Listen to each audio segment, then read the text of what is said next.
everyone, I'm Quinn and welcome to Away in Rome. So if you haven't caught on by now, I'm a budget traveler through and through, and I just don't believe that you have to spend a bunch of money to have a phenomenal time wherever you're going on your trips. In some cases, I even think that the more you spend, the more disconnected you are from the local cultures and customs, and that just kind of defeats the whole purpose of leaving your home, right? So I'm going to share with you some of the ways that I save money when I'm traveling, and if any of them resonate with you, feel free to add them to your tool belt so that you can save some money but still have amazing experiences. Before the trip, there are 3 things that you should be sure to do. First, I would say to make sure that you follow the cheap flights. If you have the ability to, be flexible with the date you're traveling, the location you're traveling to, and maybe even the departure airport from where you're leaving from. And even if you don't have a lot of vacation time, if you're flexible with these factors, you'll still be able to find some cheap flights when they present themselves. This is a concept I learned from Scott Cheap Flights, which is my favorite purveyor of deals like this. And he really advocates for the idea of not being too strict about where you want to go and when you want to go there. Before, I might have said, I want to go to Rome in September on these dates. That doesn't really add a lot of flexibility. He might send a deal for, say, flights to Estonia for those same dates, and I can pivot to the cheaper flights. It allows me to be a lot more adventurous with the destinations I choose and also save some money. And also consider your departure city. There can be a couple $100 difference between your home airport and one that's a few hours away in the next largest city. For example, Scott's Cheap Flights sent an email with a deal from DC, where I live, to Athens, Greece for a really great price, and it just had one layover in between. So I saw this and started to plan for that trip.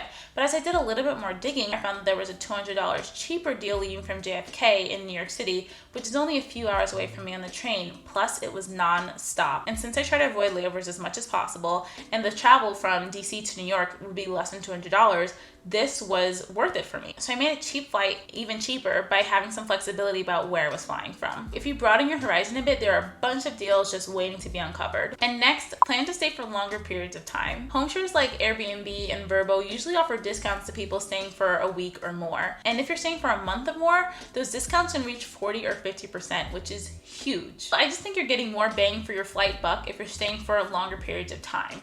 A $500 flight across the ocean has so much more value for staying for a month than if you're staying for a week. So consider that when you're mapping all this out. And lastly, on the travel prep list, I would say pack with the intention of not checking any bags. This will save you so much time, not to mention money. These airlines are out here robbing people seriously, sometimes charging upwards of $75 to check one bag. That is insane and unacceptable if you ask me. It is totally possible to travel with just a carry-on suitcase or a backpack and a personal item. I've done it for a month plus, and there are people that have done it for a year plus. Just remember, laundromats exist all over the world, and you do not need a different t-shirt for every day of your trip. Just do whatever you can in your power to not pay these extra bag fees because they are so ridiculous. Okay, so we saved some coin preparing for travel, and now we're on the ground, and this is where it can be so easy to overspend and return home broke. But if you follow my advice here, this will not happen to you, I'm sure of it. First of all, you do not need to stay at a hotel. They're completely overrated. Choose a hostel, choose a home share. That's all I have to say there. I think this is pretty well known, but if money's a concern for you, you're trying to stay on a budget, just skip over the hotel, putting it on the record. And on the topic of where you're staying, a hostel or a home share can save you so much money. Sometimes hostels have free breakfast or a communal area for cooking, and the Airbnb will have a kitchen and at the very least a hot plate and a mini fridge for you to store some food and cook. With these amenities, you can cook your biggest meal at your accommodation and have cheaper, smaller dishes as you're exploring through the city. Next, if you're renting a car, do it in town and not at the airport.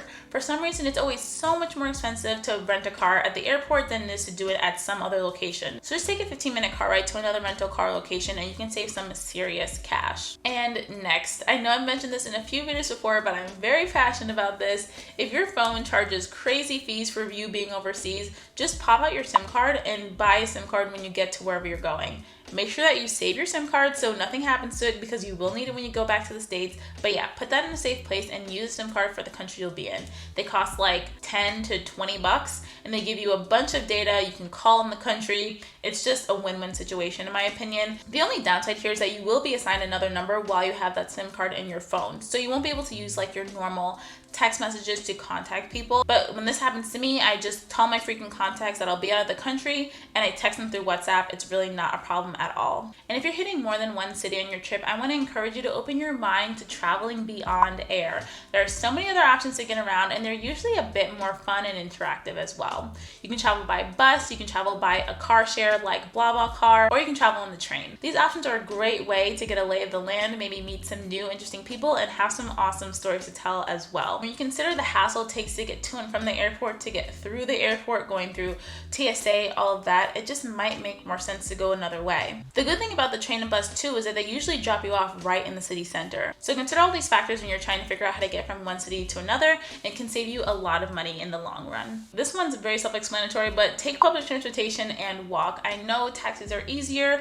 and if they are the safer option, definitely take them. But if it's the daytime and you're just walking around very populated areas, walking is free, and public transportation will get you anywhere for a fraction of the cost of a taxi. And you also get to see some parts of the city and meet people that you might have missed otherwise. So definitely consider this. I think it's a huge plus. Now we're going into our last big three. The next one is to be smart about avoiding ATM fees. Try to use a card that does not have international transaction fees, and always take out cash in the international currency, not your home currency. Easy breezy there, just try to avoid giving money to banks for no reason. Next, we're going to move on to souvenirs. I'm going to tell you to avoid spending too much on them, but if you are going to get something, buy something of use, whether that's a pair of shoes that seamlessly fits into your style, or some seasoning that you want to cook with when you go back home. Buy something that you know will be useful to you, and not just another magnet to add to your fridge, unless that's your thing. But if it's just like a random magnet that you don't think you'll really care much about, just leave it and don't bother. And this is something that I always forget to do, but remember to keep your receipts with you and turn them in at the airport at the end of your trip for tax refunds. It's just a nice little extra bonus for money that you already spent. And lastly, whenever you're doing any activities, ask if you apply for any discounts. In most countries, a lot of major sites and museums offer some kind of discount if you're under the age of 25 or 30, or if you're a student.